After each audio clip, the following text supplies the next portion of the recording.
Okay, folks, here's the homework number one, a brief overview, because we only just touched on the selection and transform tools in the second half of class. So I just want to go over the process here for the final project. I neglected to email myself some of your drawings from the first class, so I've just quickly converted a few of my drawings to bitmap images of the same size. Now, I drew these by hand, so I'm cheating, forgive me. But what I like to do is, when I have them on my desktop here or wherever, I sort of enjoy dragging the images into Photoshop on the hood, on the on the bar of icons. You can also go into File and open it that way. You can see there they are on my desktop. So for those of you not familiar with the Macintosh operating system, there will be a learning curve, but you'll get it pretty soon. So here I have my drawings. This is in CS5. You can see there's not the solid background behind Photoshop right now. I can see my desktop background, but don't let that fool you. It's pretty much the same. I actually have all my images tabbed together, and I can drag them apart like this, like so. So they're all floating independently. So now, for the homework assignment, you probably already did this, but in case you haven't, I'm creating a new image, digital imaging Sagir. So just make sure that you name your image in some way where it has your name in it. And I'm going to set my pixel width to 1600 and my pixel height to 1200. And that's actually twice the size of our original drawings. That should give you some room to work with.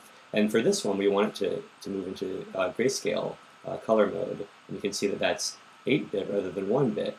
And 8-bit translates into 256 shades of gray in a grayscale type image, compared to 1-bit, which is only 2 colors, black and white. And I'm going to keep my background content white. And let's say OK. Whoa, sometimes that happens. We don't want that. Drag away. OK. Okay, so here we are. I have some things tabbed together, whatever. So as you recall, you can use your marquee tool, like so, to highlight some things. I'm going to highlight this house. And to actually drag, when you just drag like this, it only moves a selection, which actually is pretty handy. But for our purposes, if you didn't select it all the way and want to move it, you can do it. For our purposes, we go to the Move tool and drag the actual image. And I'm just going to drag it over onto my new larger sized canvas. And I'm going to click this one close just to avoid confusion. Now, that didn't translate very well. I'm going to select one of these blurry trees. And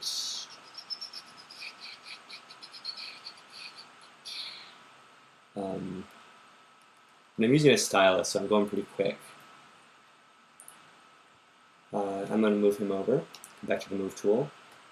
The keyboard shortcut for the Move tool is the letter V, and here I have my tree. Yeah, good to go. So now I'm going to move this piece of landscape that I drew at some point. Ta-da. And say, actually, let's say, to deselect, I can click off my selection, or Command D. Let's say I accidentally selected some of this dog here, and I wanted to keep the bottom half of my selection and take away the top half. I can go up to the tool properties, and there's several different selection types. I could add to the selection, I could take away from the selection, or I can average out. I could select by making a new selection. Only what's shared between the first and second selection will remain. So I'm going to take away from my current selection. Edit that out. Okay, you can now see that only the bottom half the landscape is selected, I'm also going to take away, this will end up just being white solid space, so I'm taking away that white space. I'm going to go back to just select the regular selection mode. Now I'm going to go to my move tool and drag them over. And here we are. And let's bring this guy. I'm just going to see what this is. Okay, and drag him over to him.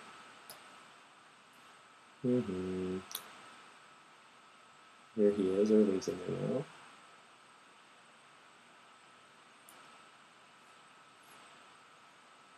Oh yeah, I have all this other,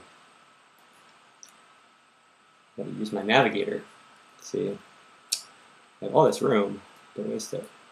I guess I'll bring this other tree in.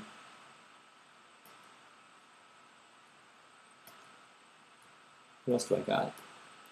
Okay, right now. So then when you get to this point where you have all your items in the window, do one more thing, because we're not dealing with this today. It'll be explained next class. But I'd like you to go into Layer menu and go down to the very bottom and hit Flatten Image. You might notice that over in your Layers panel over here, there were multiple items and now there's only one. So we'll get into that next week. But for now, I just want everything to be on the same plane, and that's going to allow us to freely select these images, move them around, and transform them without any worry this time around. So multiple ways to transform. One way is to select with marquee or with lasso. Remember, always go into the move tool if you want to actually transform the image that's selected rather than just transform the empty selection. So I'm going to go into Edit, Transform, and I'm going to choose to scale. I'm going to scale this dude way up. Well, I'll mention one thing. If you start dragging and hold Shift, oops, you start dragging and hold Shift, it will keep the relative proportions so he doesn't get like super wide or super tall. I'll go over that again because that's a sort of always important thing. And my computer's old, so he slows down. He slows down. And so to accept my transformation, I can either double click or I can click on another tool and say apply. So here's this guy. And while I'm still selected, you see I have this this solid white here. I'm actually going to use my handy eraser. Erase this down. Oops. Okay.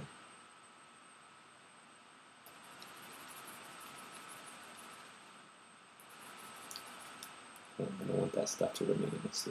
No, it's not.